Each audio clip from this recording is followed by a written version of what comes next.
Hey gamers, kind of want to talk about the roadmap or the upcoming live changes that are happening next year. We had a little sneak peek in the Chucky live stream that gave us a little hint about some things that are upcoming.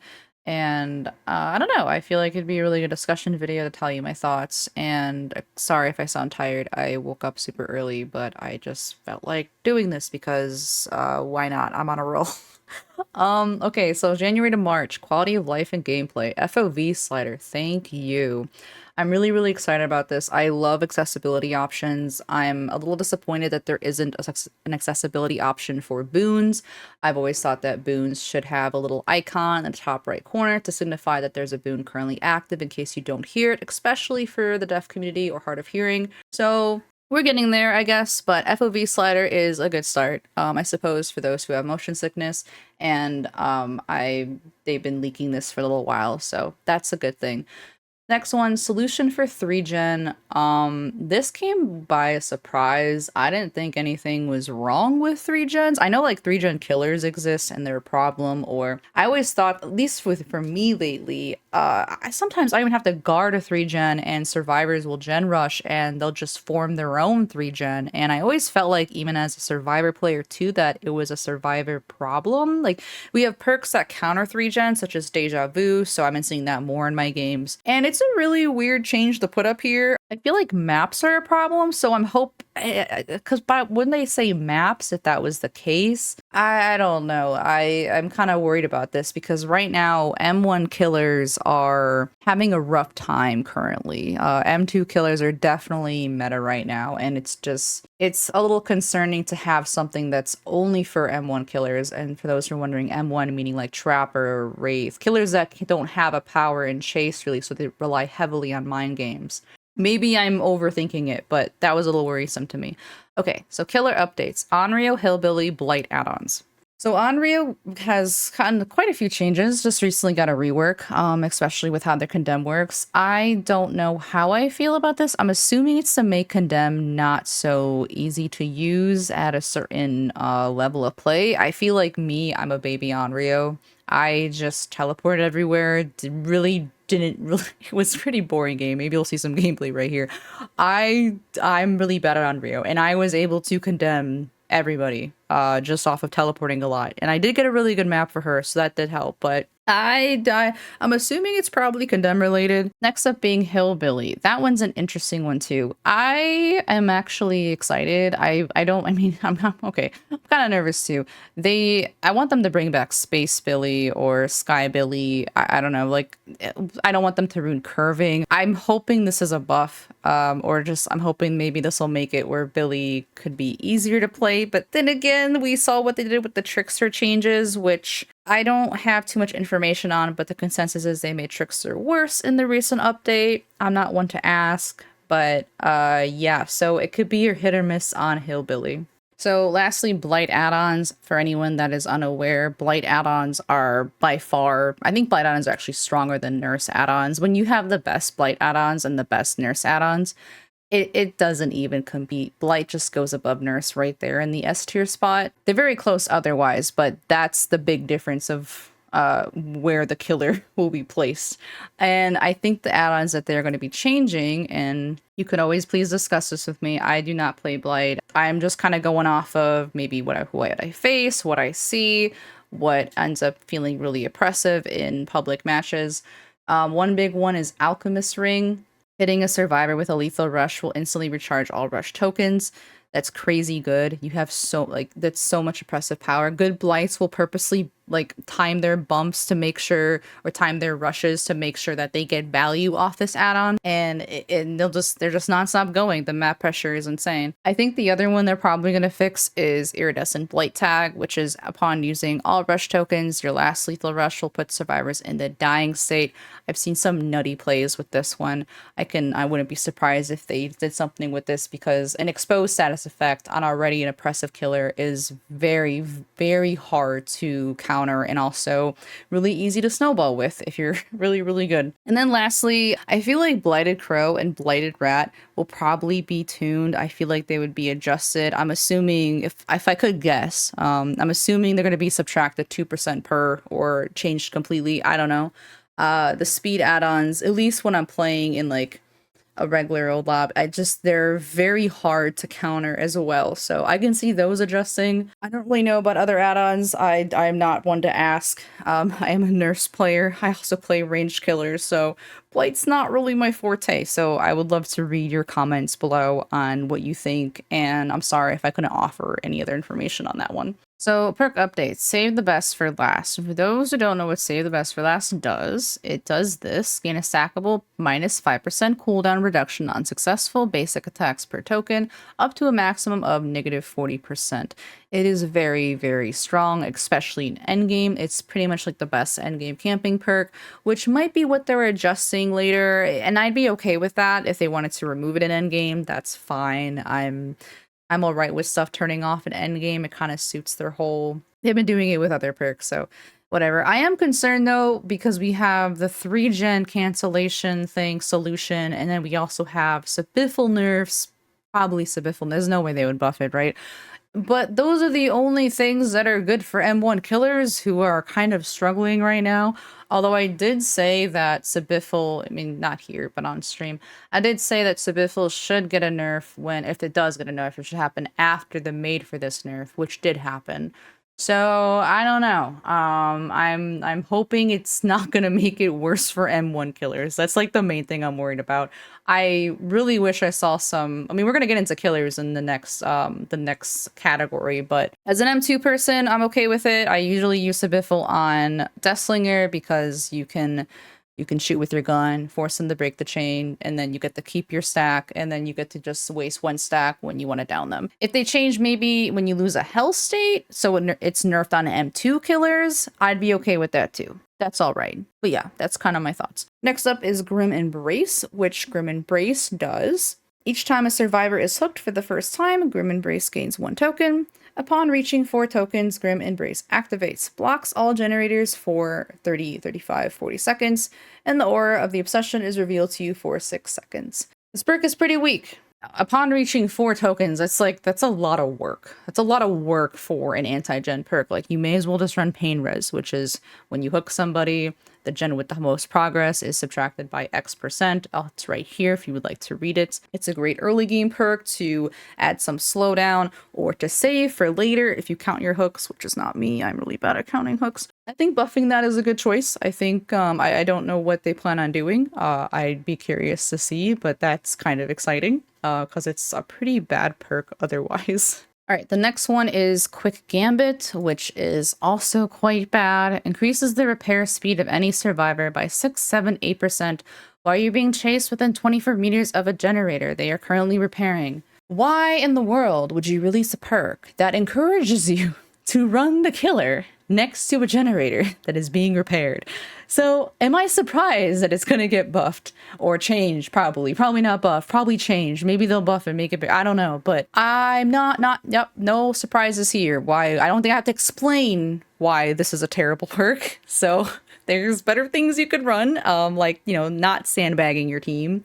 And I know, like, you can sometimes run into a generator. Like, I know what happens. You're not actually, like, sandbagging, but it's highly unproductive. So to put a perk as it is just kind of just mind-boggling, but glad that's getting changed. And then the final thing off this is Shadowborn Modern Abuse. Not really a surprise because they're removing FOV. They're not removing it. They're adding an FOV slider. So I'd be kind of curious what they plan on doing. If they make Modern Abuse and keep the smaller tear radius, I would love that. The one reason why I can't run Modern Abuse is because it changes the FOV. And for those who are wondering what both of those perks do, Shadowborn widens your FOV, your field of view. So, you know, okay, self-explanatory. Modern Abuse increases the radius of your default tear radius by 8 meters for the entire trial. When you're not in chase with the survivor, the following effects apply. Reduces your tear radius by 16 meters and then increases your field of view. This added for a very awkward shift of FOV. I'm assuming they're just going to get rid of that, but what if they do something else? I don't know. I'm really curious about that. They didn't really talk about that in the live stream. All right, so March to April, Mangled. And for those who don't know, Mangled is a status effect. It's a debuff. Survivors suffering from the Mangled take 25% longer to be healed for 1 health state. And then this is achieved by reducing the healing speed on that survivor by 20%. Mangled only applies to healing from the injured state back to full health. It doesn't apply when you're down. I'm okay with this. I'm only concerned because medkits are really powerful still. Like, medkits are super strong. And again, Mangled was one of the only things that M1 killers could use to, apply some pressure just passively without anti-gen. So I'm a little worried. I'm actually, to be honest with you, I didn't think Mangled was a problem. I thought Hemorrhage was a problem. Hemorrhage is where when you stop healing, that's that annoying thing where you get interrupted and your healing bar goes down super fast. And that's really, that hurts. Like, that sucks, okay? So that's terrible. I'm kind of surprised that Hemorrhage isn't being changed. I'm not really, like, I know Mangled is really annoying. But it's okay. So maybe they'll make it so medkits are affected, but if you regularly heal somebody, it's not affected.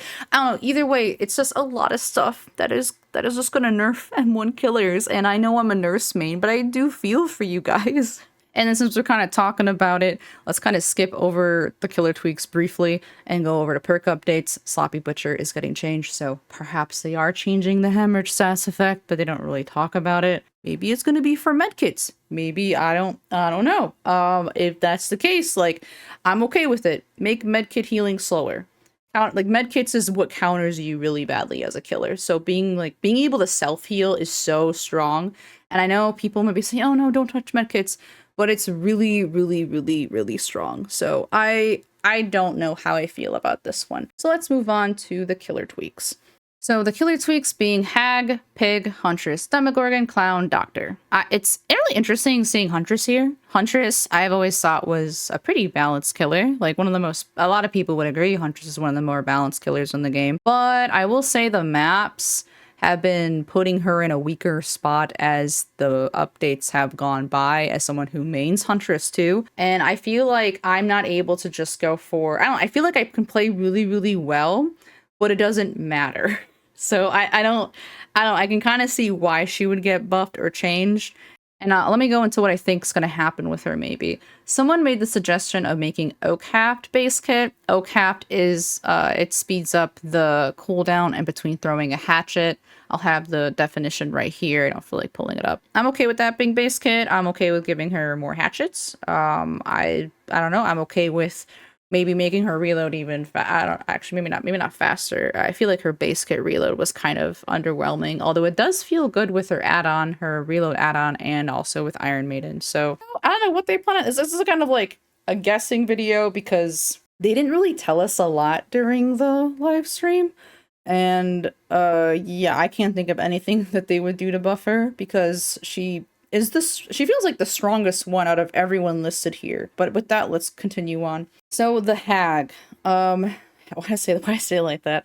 Hag, Hag's one of those things where when you face a team that is not super good with counter, because Hag requires a very specific playstyle, and for those who are wondering how do you face a Hag, you gotta bother the shit out of her. You gotta chase her. You have to have one person designated to, kind of like with Trapper, you're getting rid of the traps and stuff. You want to show up and poke the trap, and just interrupt her web and prevent her from setting up her web. So I don't know what I will say, like, you need Corrupt Intervention to play as her to get any value with her, really, because you need that to be set up, or else gens will fly. I know she's one of the weaker ones, especially when you have a strong team, but I also know that how quickly you can cause a snowball with a team that isn't very strong. So I'd be really curious what they plan on doing with her. Next up, the Pig. Are they gonna nerf Pig? No. I don't think so. I think they're gonna buff Pig. I just don't know how. I think maybe the dash attack. I would really like the dash to be adjusted. I wouldn't really want the boxes to be changed too much. I think the boxes as a slowdown is totally fine. It'd be cool to see her M2 get some sort of adjustment, because doing M2 dashes as Pig is super fun. And now that we have, killers like Chucky and say Wesker, where we have our M2 with more of a, it's more lethal to use it and more oppressive. It's just, I feel like I can see her falling behind. I think a longer dash would be cool, or maybe like a faster charge. Maybe they'll make some of her add-ons base kit. It says tweaks, so I'm assuming they're making stuff probably base, maybe they're incorporating some add-ons. Like for me, I like the add-on that makes it so she can start her dash faster. So, because I don't know, you can do like these cool little mind games with it. Yeah, I'm hoping it's not trap based. I don't think so, because they did nerf her traps kind of recently, where they made it on the 4th box. You'll always get your hat off. And I think adding a secondary objective like that be too oppressive, might be too annoying to face. And we might have another Onryo situation where you can, Onryo, you can just teleport and get condemned for free. Okay, I can't say for free, but like her condemn's a bit too easy. And I don't want that to happen to Pig. All right, so next up is Demogorgon. I'm not too sure what you can do. I feel like his shred is fine. Maybe his portals can be adjusted. The good demos are ruthless and they feel they're fun to like kind of mind game and chase. So I'm hoping that doesn't change. Portals though, I can see maybe making it faster, like faster portal teleport speeds, maybe faster to, I don't know how much that would work, but yeah, I don't have anything to say about that because I don't think it's M2. I think it's his portals that are getting adjusted.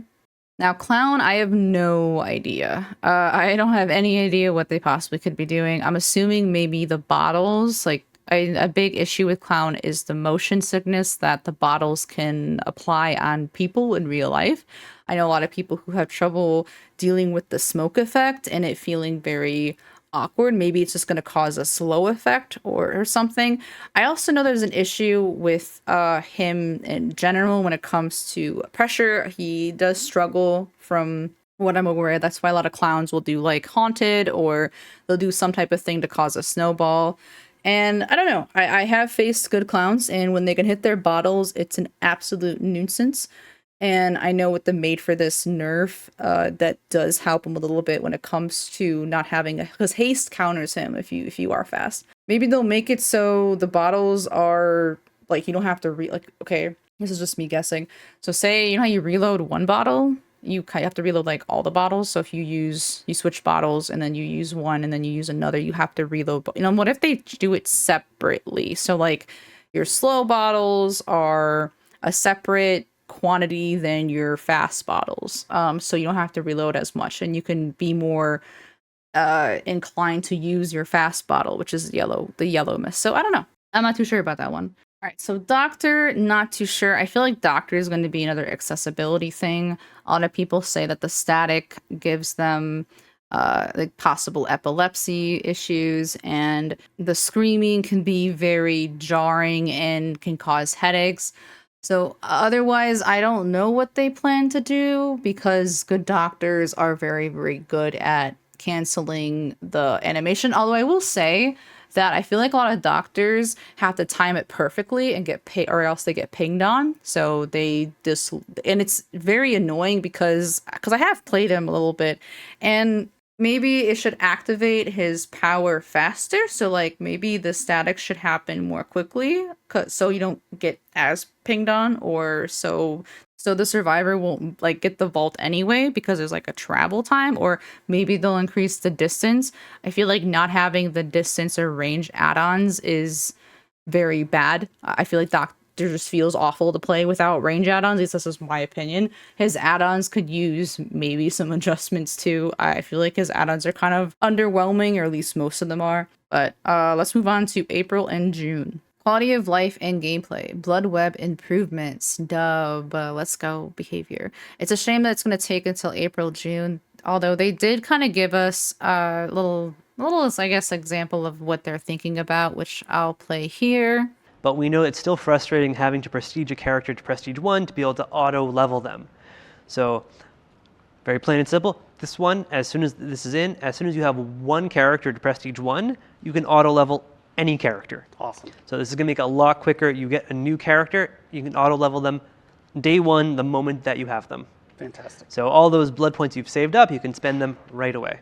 As for when you do hit Prestige 1, they said we can auto level it, which I'm assuming is you can just click the button once and then you can just see it go burr. You don't have to click, you probably don't have to keep on re-clicking it, which changes nothing for me unless they make it faster, because I use a macro to auto click my Bloodweb. I will press one button and I will walk away and go BRB, go do something and come back and it'll be done. So no, I don't know. It's still a dub. It's still pretty cool. Anyway, next next up is ultimate weapon, which everyone is talking about, and I honestly, it's kind of deserved.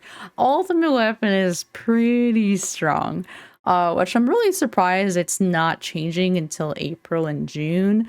I don't know why it's taking that long, although I'm okay with it because I have an issue with distortion. I think distortion is too strong right now. Distortion can counter an entire aura reading build unless you have like Gearhead or something, or some type of one that constantly makes it, go off, or if you are a no radius killer. We'll go over both perks really quickly. Ultimate weapon is where you can open a locker, and then for 30 seconds, anyone in your tear radius will scream. So on killers like Wesker, it's very, very annoying. It's because you just can't escape it. And then for distortion, when you're in the tear radius of a killer, you'll gain a token, and then that token can be used to whenever, say a killer uses an aura reading perk, it'll eat up a distortion token, so you know that it'll hide your aura and your scratch marks, and you know that you can usually figure out what perk they have. And I'm kind of conflicted because distortion as an info perk is fantastic. I think having distortion as a perk where you can figure out what the killer has, and for instance, the killer kicks a gen, you know they have nowhere to hide. Okay, you lose a token. Say the killer hooks somebody across the map, you lose a token. You know they have barbecue and chili. Say you unhook your teammate and a token goes bye-bye. You know they have floods of rage. All of this is really cool. I love that. So I know I'm kind of going off on distortion, which there's a reason for that. Distortion only is really countered by a couple perks, while it counters so many else. And I would much rather see aura reading perks than anti-gen. I just think it's more fun and engaging. And ultimate weapon is the only one that will counter distortion, which is a perk that most people use for hiding more than information. I know information is really valuable and nice, especially when you're with the Swift. I'm worried about ultimate weapon getting nerfed in the sense where it can't combat distortion in the sense of like making them scream. So I don't know. For me, I would much rather see distortion change to only earn tokens while in chase. Some people might disagree. Maybe I'm a little biased because I don't know. I would prefer to run aura reading over anti-gen if I had the choice to. I would like to see ultimate weapon nerfed in some way. It's kind of like the whole save the best for last situation. Sabiffle could get nerfed when Made for This gets nerfed. I feel the same way about ultimate weapon versus distortion. And I would love to hear your thoughts about that. I know maybe I'm biased, dirty killer main bias, but I don't know. Anyway, decisive strike is also getting changed, and I don't know what they plan on doing. For those who don't know, decisive strike used to be really, really strong. Decisive strike has went across a lot of changes over the course of many, many months, and currently how it works is, after being unhooked or unhooking yourself, Decisive Strike activates for the next 40, 50, 60 seconds. When being grabbed or picked up by the killer, succeed a skill check to automatically escape their grasp, stunning them for 3 seconds. Successfully stunning the killer will disable Decisive Strike for the remainder of the trial and result in you becoming the obsession. While Decisive Strike is active, performing X actions, I can't pronounce this word. You don't hear it, but I've cut this out a bunch of times. I have so many bloopers of me trying to pronounce it. It'll deactivate for the remaining of the trial. Decisive Strike will deactivate once the exit are powered. What those actions mean is if the survivor touches a generator, if they heal, if they just do anything, pretty much anything, almost anything, they will lose their perk. And 3 seconds is a very short amount of time. I feel like if it's a killer that's an M2 killer, M2 killers do not care about your decisive strike, so it is very much an inconvenience. It does not matter. We don't care. We will eat it. However, if you are an M1 killer, the player can actually place themselves nearby some sort of obstacle to purpose, like, they'll plan their fall early to get you to eat the decisive strike. And I don't know. I don't really play M1 killer, so I don't know how impactful this is. I can't see it getting nerfed because I think anti-tunneling perks should be in the game, considering tunneling is going to be more frequent due to the MMR change. So what I think they should do, and what I've seen been suggested, is that Decisive Strike starts at 5 seconds at 5 gens, and then every time a gen pops, it loses a second. So say you go down at 5 gens, you want to use CS, you have 5 seconds stun on the killer. If there's 4 gens, 4 seconds stun on the killer. 3 seconds, and so on as it goes down. And by the time the end game happens, then you don't have decisive strike anymore, because at that point is fair game. And I always think end game should have more of a role, especially because we have so many perks and survivor side that is meta. So hope, adrenaline, all these perks are very, very, very good in endgame, and you'll see them a lot. Hell, even for the people, buckle up. You can see all the descriptions here. I'm not gonna like fully go into it. This video might be getting a little long already. Yeah, and whereas killer, mainly No Way Out tends to be very popular.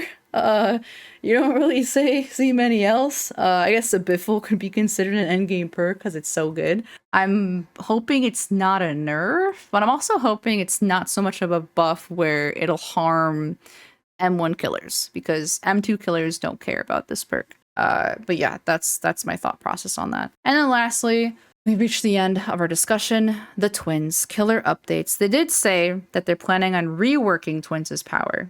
And I'm a little concerned because mainly I love Lynxie's content. If you're not following Lynxie is a very, very good Twins main. Does some really cool snipe shots with Victor. And she has stated, at least on her Twitter, I know she made a video about it, but I have not had the time to look at it yet. But she made a tweet about it, worried about what they're going to do with Victor, hoping that Victor doesn't become a third-person killer, because now that Chucky's third person, they know that they can make Victor third person if they want to. Actually, I feel like Victor lunging is super fun. It's the most fun about Twins. And the least fun about Twins is switching. Lynxie also talks about this too. Switching as Twins feels awful. It's so slow. And you definitely feel punished for switching. And that's the whole point of playing Twins. And there was a time in a PTB, I don't remember which PTB, where the switching was instantaneous and it felt great. It felt fantastic. It wasn't in patch notes, but we all hoped that this would stay in the game, and it did not. They reverted it, and we are back to square one, where we have to wait April and June for a Twins rework.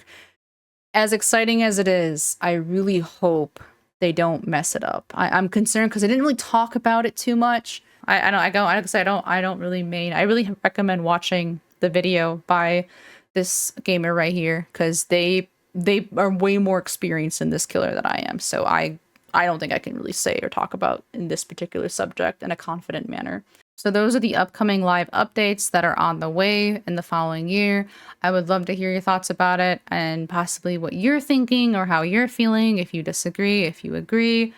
It seems you guys like this kind of videos of me just talking about my opinions and possibly validating yours or you debating yours.